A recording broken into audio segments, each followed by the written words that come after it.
Let's try my name is Sultan Ahmad. और सितंबर का महीना आते ही हमारे ज़हन में बहुत सारे क्वेश्चंस आते हैं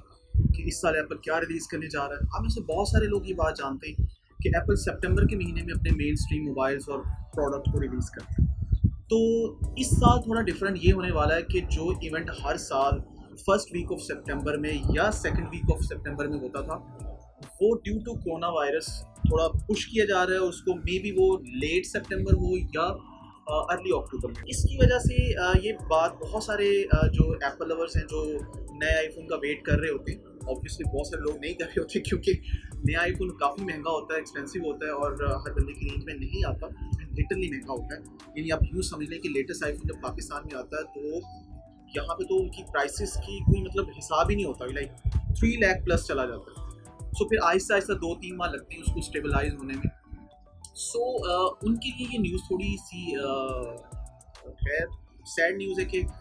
इस साल कह लें कि पहले से मे बी एक महीना लेट हो सकता है। लेकिन आज की वीडियो में मैं स्पेशली जो बात करने जा रहा हूँ वो आईफोन 12 से रिलेटेड बात करने जा रहा हूँ और उन तमाम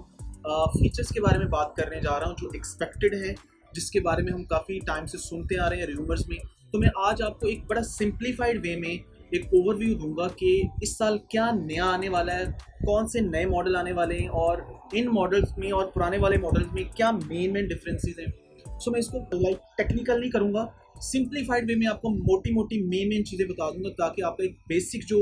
पॉइंट ऑफ व्यू होता है, एक बेसिक पर्सपेक्टिव होता है ना, वो क्लियर हो जाए आईफोन 12 को लेकर। तो चलिए आज का वीडियो स्टार्ट करते हैं।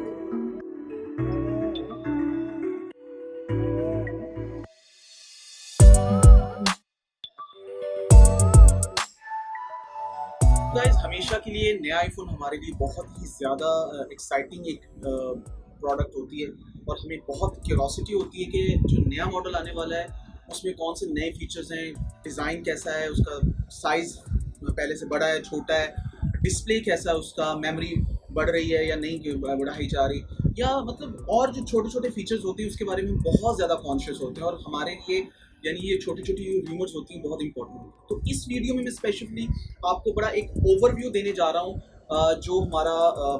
पुराना मॉडल है यानी आईफोन 11 और 11 प्रो और 11 प्रो मैक्स में, और नए आईफोन मॉडल की जो एक नई लाइनअप आ रही है 12 में, उसके बारे में बताने जा रहा हूँ। तो सबसे पहले मैं आपको बताता चलूँ कि this year is going to be a very exciting year for Apple because Apple is releasing 4 new models.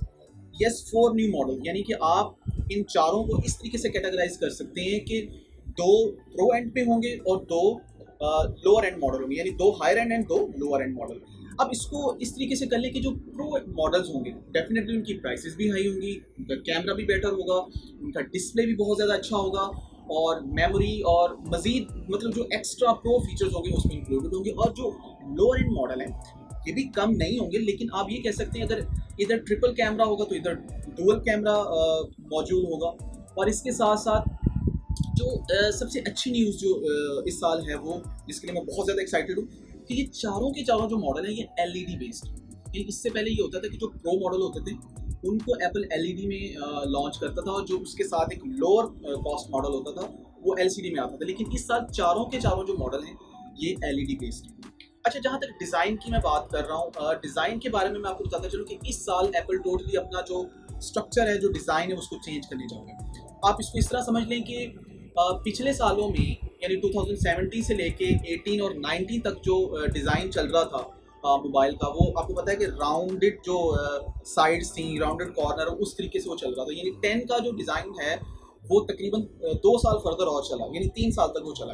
लेकिन इस साल एप्पल इसको टोटली हटा रहा है, इसको टोटली रिमूव कर रहा है और अपना वही बॉक्सी जो डिज़ाइन है, यानी आपको याद हो अगर आपने आईफोन 5 और 5S यूज़ किया है तो उसके वो जो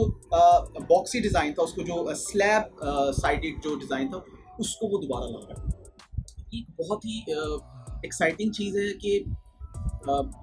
नई डिस्प्ले में जो फुल डिस्प्ले है उसमें वो जो पुराने वाला बॉक्सी डिज़ाइन है वो कैसा लगता है, तो ये हमारे लिए एक बड़ी इंटरेस्टिंग चीज़ होगी। लेकिन ये हमें तभी पता चलेगा जब फाइनली एप्पल फ़ोन को रिलीज़ कर देगा। हमारे पास इस वक्त बहुत सारी लीक्स हैं, र्यूमर्स हैं, पिक्चर्स भी मार्केट में अवेलेबल हैं, लेकिन हम इनको फाइनली नहीं कर सकते कि यही फाइनल डिज़ाइन होगा। लेकिन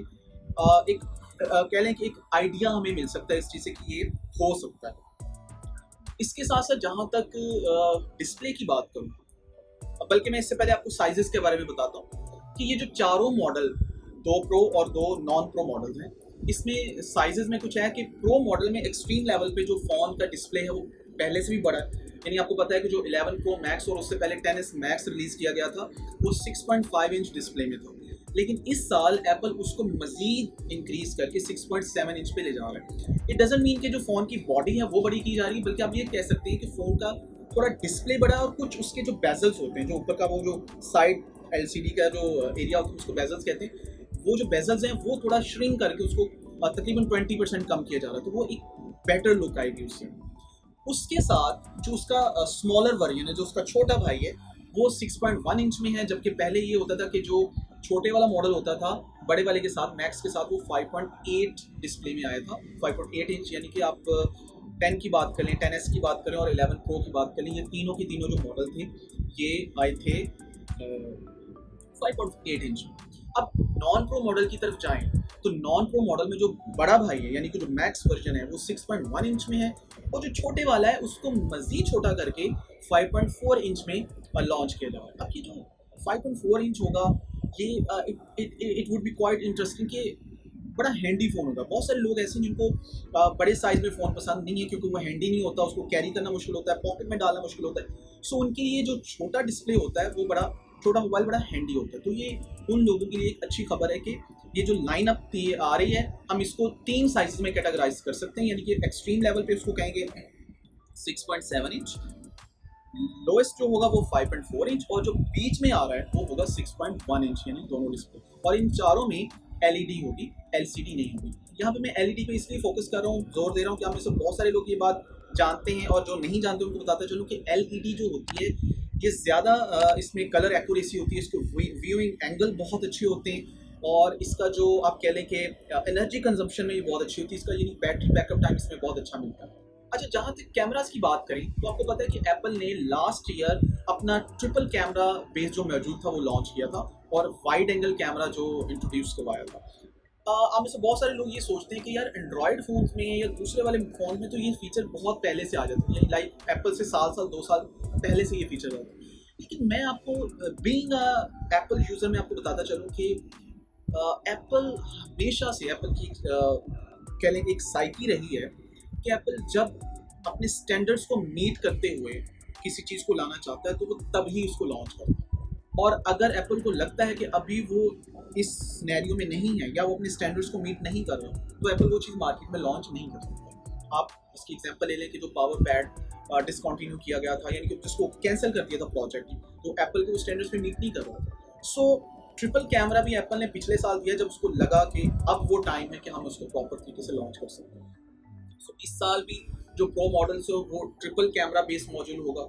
बट पिछले साल से अगर उसको देखा जाए तो बेटर कैमरा होगा, अपर्चर बेटर होगा, और इस साल एक लाइडार सेंसर उसमें इंक्लूड किया जा रहा था जो पिछले साल जो आई थिंक इसी साल में आईपैड प्रो में एप्पल ने उसको किया था, लॉन्च किया था। उसका फ़ायदा ये होगा कि जो ऑगमेंटेड रियलिटी का यानी AR का जो एक फीचर है नए आईफोन्स में, उसको बेटर वे में हम यूटिलाइज कर सकते हैं। ऑन द अदर हैंड जो नॉन प्रो मॉडल्स हैं उनका भी कैमरा उससे कम नहीं है, लेकिन वो डुअल बेस्ड कैमरा है और पहले से वो भी ज़्यादा इम्प्रूव होगा, यानी कि उस कॉस्ट में, उस पैसों में अगर देखा जाए तो वो कैमरा भी बहुत कमाल की चीज़ है। और इसके अलावा गुड न्यूज़ ये है कि इस साल जो प्रो मॉडल की रैम है वो पहले से बढ़ाई जा रही है और उसको 4GB से 6GB में कन्वर्ट किया जा रहा है। अब यहाँ पे भी बहुत सारे मेरे दोस्त सुनने वाले जो एंड्रॉयड यूजर्स हैं वो सोचते हैं कि यार सिर्फ 6GB, लाइक सीरियसली, मतलब आप गैलेक्सी की बात करें, सैमसंग और दूसरे फ़ोन्स की बात करें, वहाँ पे 10GB 12GB और 16 गीग तक भी बात की जा रही है रैम के बारे में। लेकिन प्यारे भाई, सोने भाई, मैं आपको यहाँ पे एक बात बताता चलूँ कि एप्पल का जो प्रोसेसर है, यानी जिसको हम A7, A18 और इस वक्त A14 की तरफ जा रहा है और 15, यानी ये एक नंबर जो चल रहा है एप्पल की चिप का, ये एप्पल की जो चिप है माय डियर, ये इतनी एफिशिएंट है, इतनी एनर्जी एफिशिएंट है कि इसमें इसको मतलब कम रैम और कम फीचर्स में भी ये बहुत एफिशिएंट और बड़ा एक्यूरेट रिजल्ट देती है। तो इस साल हमें यानी 6 GB मिलेगी प्रो मॉडल्स में और 4 GB मिलेगी नॉन प्रो मॉडल में, जो पहले 3 GB रैम थी। इसके अलावा जो एक और अच्छा स्टेप सुनने में आ रहा है कि जो प्रो मॉडल्स का लाइनअप है वो 64 GB की बजाय 128 GB से शुरू की जाएगी। इससे पहले मैं आपको बताता चलूँ कि एप्पल के जो दोनों मॉडल यानी 10s मैक्स और यानी आईफोन 10s और आईफोन 11 प्रो की जो सीरीज थी पिछले 2 साल में, उनकी जो बेस लाइन मेमोरी थी वो 64 GB थी, लेकिन इस साल उसको शुरू किया जा रहा है 128 GB से। तो ये भी एक अच्छा पॉइंट है, क्योंकि बहुत सारे लोगों को मजबूरी में 256 GB की तरफ जाना पड़ता था, क्योंकि वो मिड में लाई करते थे, क्योंकि उनको 128 GB उनके लिए मतलब पूरी मेमोरी। लेकिन इस साल वो 128 GB में ही इक्तफा कर पाएंगे, इससे उनकी थोड़े बहुत पैसे भी बच जाएंगे। इसके अलावा बाकी फीचर्स की बात करूँ तो एक जो इंटरेस्टिंग फीचर है, बहुत एक्साइटिंग फीचर है कि प्रोमोशन के बारे में बात चल रही है और बहुत सारी र्यूमर्स इसके बारे में कुछ लीकर्स ये बात कर रहे हैं कि प्रोमोशन इस साल आ रहा है और कुछ कह रहे हैं प्रोमोशन नहीं आ रहा। प्रोमोशन के बारे में मैं आपको बताता चलूँ कि इससे पहले कुछ कंपनी ने ऑलरेडी ये फीचर अपने मोबाइल्स में दे दिया है। ये आप कह लें कि 120 हर्ट्ज जो रिफ्रेश रेट होता है। अब इसे बहुत सारे लोगों को शायद ये बात ना पता हो, मैं उनको बताता चलूँ कि जो हम फ़ोन को टच करते हैं और उसको मूव करते हैं, अपने यानी आइकॉन्स को मूव करते हैं, और स्क्रीन का एक रेट होता है, रिफ्रेश रेट होता है, यानी कि आपके सामने वो स्मूथली चल रही है या थोड़ी लैग करके चल रही है। तो जितना रिफ्रेश रेट अच्छा होता है, उसकी जो मूवमेंट होती है, उसकी जो एक एक्सपीरियंस होता है आपको उसका टच करने का, वो बहुत ज़्यादा स्मूथ हो जाता है। सो एप्पल फाइनली सुनने में आ रहा है कि इस साल 120 हर्ट्ज रिफ्रेश रेट दे रहा है, जिसको नाम उसने दिया है प्रोमोशन का। अब इसके बारे में फाइनली हमें तभी पता चलेगा जब एप्पल फाइनली अपने मोबाइल को लॉन्च कर देगा। इसके साथ साथ मैं आपको बताता चलूँ कि इस साल हमें मज़ीद अच्छी बैटरी देखने को मिलेगी। पहले एप्पल की जो मैक्सिमम कैपेसिटी थी वो अराउंड 4000 mAh थी, लेकिन इस साल सुनने में आ रहा है कि वो 44 टू 4500 तक जा सकती है। उसकी रीज़न ये भी है कि प्रोमोशन अगर एप्पल लॉन्च करता है तो उसके लिए बैटरीज बहुत अच्छी होना चाहिए, क्योंकि प्रोमोशन में थोड़ा एनर्जी कंजप्शन ज़्यादा हो जाती है। एक और नया फीचर जो हमें इस साल के आईफोन्स में देखने को मिलेगा वो है 5G टेक्नोलॉजी, जो कि ऑलरेडी कुछ कंपनीज पहले से ही उसको इंट्रोड्यूस करवा चुकी हैं, लेकिन एप्पल जो है वो इस साल जो उसके आईफोन 12 की लाइनअप है उसमें वो उसको इंट्रोड्यूस करवा रहा है। गाइस, ये थे आईफोन 12 से रिलेटेड कुछ मेन बातें। और एक और बात सॉरी जो मैं आपको बताना चाहूँगा कि जो चीज़ डिसअपॉइंटिंग है इस साल सुनने में आ रहा है वो ये है कि जो नॉच है उसका साइज पहले जैसा है। यस, नॉच को एप्पल कम नहीं कर रहा। अभी आप कह लें कि उसके पास वो स्टैंडर्ड्स नहीं है या वो टेक्नोलॉजी उसको उस तरीके से मीट नहीं कर पा रहा है कि वो अपनी नॉच को कम करे और फेस आईडी और वो सारा चीज़ें जो है वो वैसे का वैसे एप्पल अपने फ़ोन में दे। सो नॉच वैसे की वैसी है, लेकिन एक चीज़ मैं आपको बताता चलूँ कि मैंने 6.7 इंच की जो बात की थी, 6.7 इंच के जो बेजल्स हैं वो थोड़े छोटे हैं, पहले से कम है, तो उसकी वजह से शायद हमें सेम नॉच उस डिस्प्ले पे थोड़ा कम लगे, छोटी महसूस हो। तो ये एक है न्यूज़। और बाकी इंशाल्लाह नेक्स्ट वीडियो में आपसे फिर मुलाकात होगी, कुछ नई बातें होंगी। तब तक के लिए अल्लाह हाफ़िज़।